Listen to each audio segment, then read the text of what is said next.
Ciao. They will do that. I predicted there'd be opposition to the space race, and there was. But these are little things. I never tried to predict. I just tried to write stories that would sell so I could pay my way through college. The person is supposed to talk to his son who actually knows something about it, but whatever. There was a woman at a place at a Star Trek convention that I was at in Western New York, no, Central New York, Albany.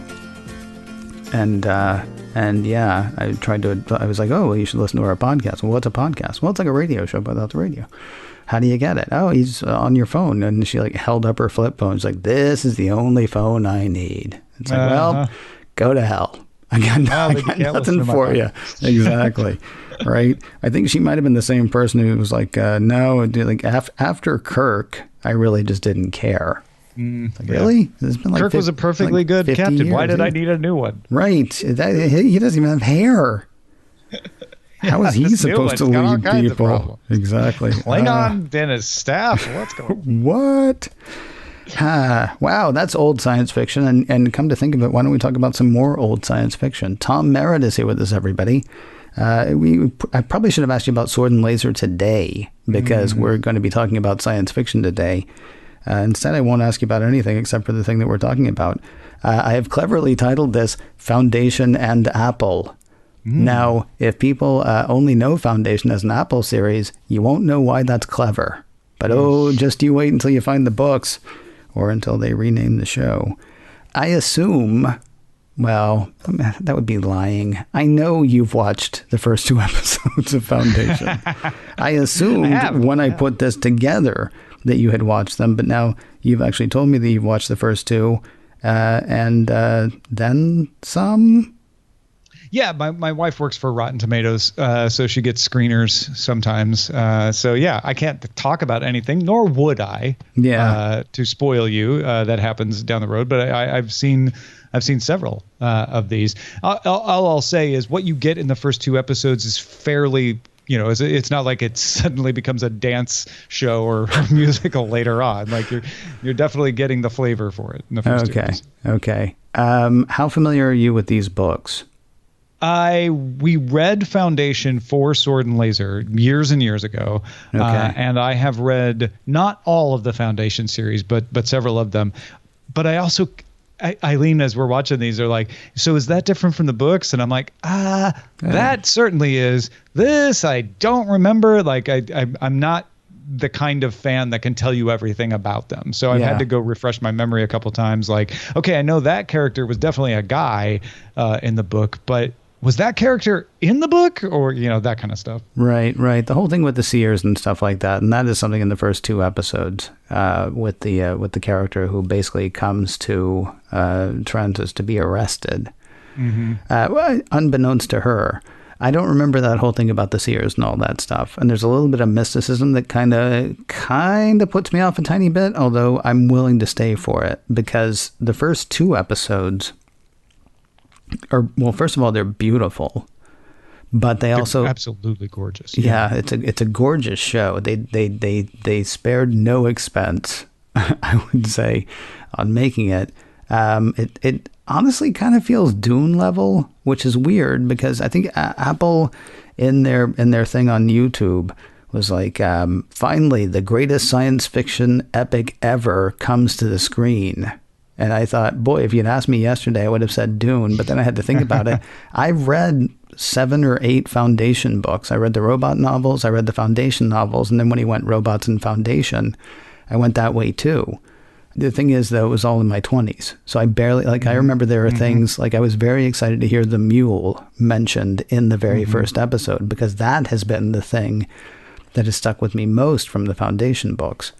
And no spoilers as far as what that is. But it doesn't feel to me at all like what I read. But then again, I was in my 20s. I am far from my 20s at this point. So I'm kind of like, I'm not offended by anything I'm seeing. So far, nobody has laid hands on anybody and healed them magically yet.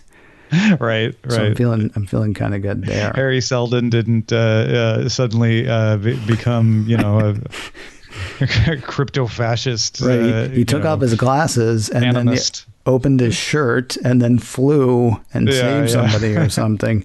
Yeah. I'm kind of curious See, I can't ask you that question. I can't ask away. I promise not to. No, I can't. Like, do you remember? Like, you see, I don't want to do it. I don't want to do it because I don't want to. I was very surprised at the ending of the second episode. Maybe we should say spoilers at this point. If people are thinking about watching it, spoilers for the first 2 episodes. Yeah, okay, not for anything else. That's fair. Yeah. All right. So, how's the weather? How's the trouble with sand? I'm going to give people another 5 seconds to stop listening if they don't want to know. How about that? Well, how about them robots, actually? Because I don't remember there being robots in Foundation until they did robots in Foundation. Mm-hmm. Yeah, and yet there's a robot walking around there. All right, hopefully these other people have turned off. I don't remember Harry Seldon getting stabbed to death early in the Foundation books. No. Okay, all right, and don't tell me. I don't want to know anymore. I just don't remember that happening. Yeah. It's very obvious that they've changed things from the books. Well, yeah. Gender flips are the most obvious, but there's other ways that they're telling the story that are different. And I think one thing that's pretty obvious from the first 2 episodes is this isn't as technical a storytelling as Isaac Asimov does. Yeah, Isaac Asimov is very into explaining psychohistory to you in the Foundation novels and why it would work and what its weaknesses would be and how Harry Seldon practiced it. And in this series, psychohistory is just one of the elements. And it's kind of just Harry Seldon's element. Like, hey, yeah, Harry Seldon, he's that weird psychohistory guy, right? Am I right? Crazy, huh? Is the Emperor going to believe him or not? I don't know. We'll find out. And there's a lot of other things that get the limelight, whereas psychohistory and Harry Seldon are the linchpin of the Asimov stories. So I think what they're trying to do is say that works great when you're reading it. Yeah. It would just have to be a long voiceover to emulate it on TV, which wouldn't be very compelling. So we're trying to do a different way of telling the story. See, that brings you in. That's what I wish the podcast had been about, because of course Foundation, the official podcast from Apple, is David S. Goyer and some other writers talking about the things that they changed. I'd rather have an in-universe podcast. It's like, yes, here's one of the first recorded lectures by Harry Seldon. Yeah, he was at some augmented stuff to extend the reality would be pretty fun. Yeah, that'd be kind of cool. Hey, are you sick of the dystopian future yet?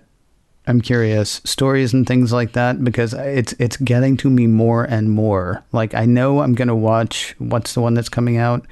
Invasion. Yeah. I know I'm going to watch it, and it's probably going to be fine. But if, and they're making Wool, which I could not finish Wool. I read the first. Oh, I love Wool. Yeah, okay. I know people did.